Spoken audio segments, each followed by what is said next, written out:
여러분, 회사채가 쇼크다. 그래서 기업이 줄줄이 망한다. 여러분, 이게 사실일까요? 사실일 가능성이 굉장히 높습니다. 여러분, 이거 한번 보세요. 4월 회사채 발행 금액입니다. 3조 5,500억 원 규모예요. 단순하게 보기에는 3조 5,500억 원이면 뭐 맞네, 조단인데 뭐 이렇게 이야기할 수 있지만요, 이게 연도별로 끊어서 보면 야, 지금 우리 경제에 기업들이 줄줄이 망하는 것 아닌가, 이런 생각을 지울 수가 없습니다. 이거를 한번 보세요.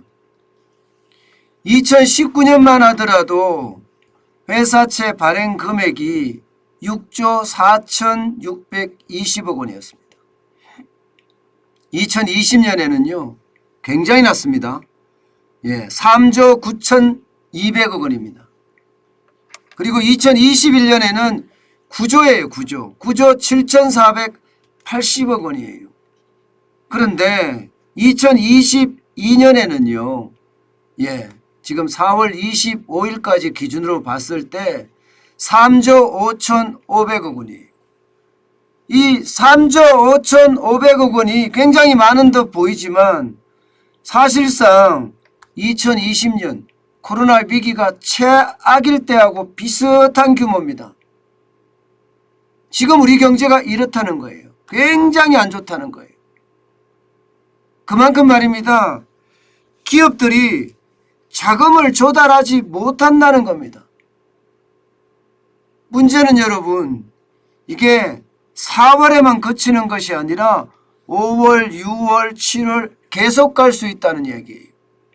이게 더 큰 문제입니다. 회사채 시장, 채권 시장 이러면 여러분, 기본적으로 국채가 있고 은행채가 있고 회사채가 있습니다. 이 중에 국채가 쉽게 말하면 국가에서 발행한 채권이니까 신뢰도가 가장 높고요. 그 다음이 은행채입니다. 그 다음이 은행채예요. 그 다음이 회사채입니다. 회사채는 맨 마지막에 있습니다. 맨 마지막에. 그러면 국채를 많이 발행하면 어떨까요? 국채를 많이 발행하면. 게다가 회사채를 발행을 많이 하면 이게 수요 예측에 실패할 가능성이 굉장히 큽니다.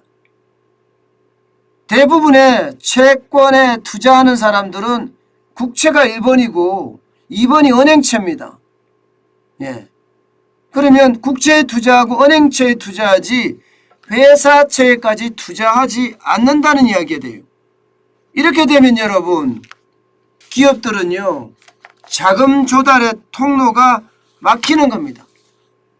기업들의 자금 조달의 통로가 막히면 여러분도 알다시피 지금 기업들은 2020년 이때부터, 아니 좀 더 땡겨도 됩니다.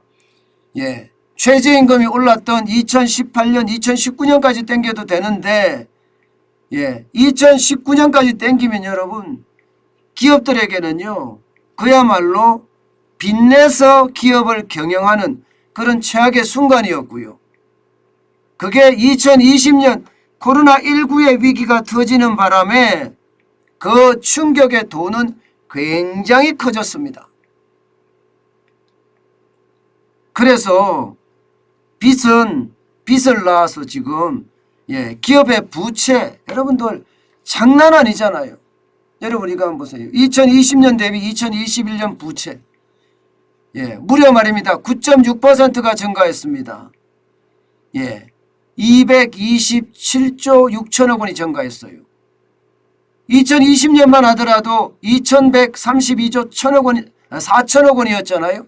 이것이 2021년에는 2660조까지 늘어납니다. 그러면 대한민국의 GDP, 한나라 국민이 생산하는 총액 말입니다. 이 총액이 2천조가 안 됩니다. 2천조가. 그렇다면 여러분, 한나라 국민이 생산하는 총액으로 기업을 부채를 못 갚는다는 이야기잖아요. 그 정도로 기업 부채가 굉장히 많아졌다는 이야기예요. 굉장히 많아졌다. 이런 와중에서 말입니다. 여러분, 기업이 돈을 갚을 수가 있을까요? 돈을? 저는 이게 문제라고 생각해요. 부채가 늘어났기 때문에 기업은 기업을 잘 돌려서 매출을 정대하면 원금이나 이자를 갚을 수 있지만 지금 상황이 그렇지가 못하잖아요. 그러면 회사채 시장에서 자금이라도 조달하는 게 편해야 되는데 지금 회사채 시장에서 자금 조달하는 게 만만치가 않습니다. 문제는 여러분 진짜 심각한 것은요. 회사채가 2022년입니다. 올해입니다. 올해 만기를 맞는 회사채가 92조입니다. 92조. 내년에는 93조예요. 그리고 2024년에는 84조입니다. 자, 이 와중에서 말입니다.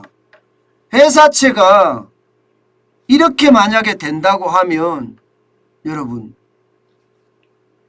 기업들이 빌렸던 돈 올해 92조인데 이거 다 갚을 수 있을까요? 아니면 차환이라도 할 수 있을까요? 지금처럼 말입니다. 3조 5,500억 원 정도 이렇게 된다면 여러분 기업들은요. 회사채 발행에서는요. 절대 빚을 못 갚습니다. 만기가 들어오는 92조는 큰형 말입니다. 이자도 못 갚는 최악의 상황이 될 수도 있습니다. 그래서 국채 발행 최소한으로 줄여야 됩니다. 은행채야 은행들이 계속 발행을 할 수밖에 없겠죠. 그래야지 대출을 할 수도 있고 아니면 저축률을 높여야 되는데 저축률을 높이기 요즘 만만치가 않잖아요. 그러면 국채 발행을 최소화해야 되는데 올해도 국채 발행이 적어도 200조 가까이 된다 그러면요. 200조 가까이 된다 그러면 아직까지 200조 가까이 될 것 같지는 않아요. 170조? 이 정도 선에서 보이는데 200조 가까이 된다 그러면 회사채는요. 쉽게 말하면 발행하기가 굉장히 어려워집니다. 저는 그게 결국 기업들이 줄줄이 망할 수도 있다는 거예요. 기업들은 당연히 자구책 마련합니다. 자구책 마련할 수밖에 없거든요. CP라고 해서 기업어음 발행하고 있어요. 기업어음. 이 기업어음이라는 게 이거는 채권시장하고 다릅니다. 채권시장은요. 채권의 가격이 올랐다가 내렸다 하고요. 이자율도 올랐다 내렸다 하지만 CP라고 이야기하는 기업어음은요. 이게 이자율이 고정이에요. 고정. 움직이지 않습니다. 움직이지 않아요. 그러면 여러분 이게 기업들 입장에서는 이자 부담 굉장히 클 수도 있는 거죠. 실제 굉장히 클 수도 있습니다. 그래서 CP를 일반적으로 이야기할 때 말입니다. 이게 그림자 금융이라고까지도 표현을 할 정도입니다. 그런데 그림자 금융이라고 이야기하는 CP에 요즘 기업들은 목을 걸고 있습니다. 목을 걸고 있어요. 그만큼 말입니다. 지금 안 하면 안 된다 이렇게 지금 생각하고 있는 겁니다. 지난 16일까지 말입니다.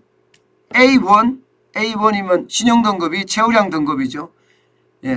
A1 기준으로 해서 CP 발행 금액은요. 9조 800억 원이에요. 9조 800억 원. 5월달이 9조 800억 원이라는 거예요. 지난해 같은 기간 발행액에 비하면요. 지난해 같은 기간은 6조 5,750억 원이었거든요. 38%가 늘어났습니다. 38%가.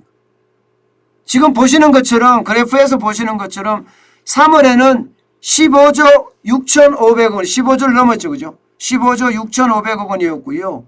4월에는 18조 7,454억 원이었습니다. 결국 말입니다. 5월에도 작년 대비해 38%가 늘어난다는 것은 기업들이 회사채 발행 시장에서 지금 안 되니까 CP 발행으로 나섰다 이렇게 이야기할 수가 있거든요. CP 발행으로. 기업음의 발행으로 나섰다 이렇게 이야기할 수 있습니다. 그만큼 말입니다.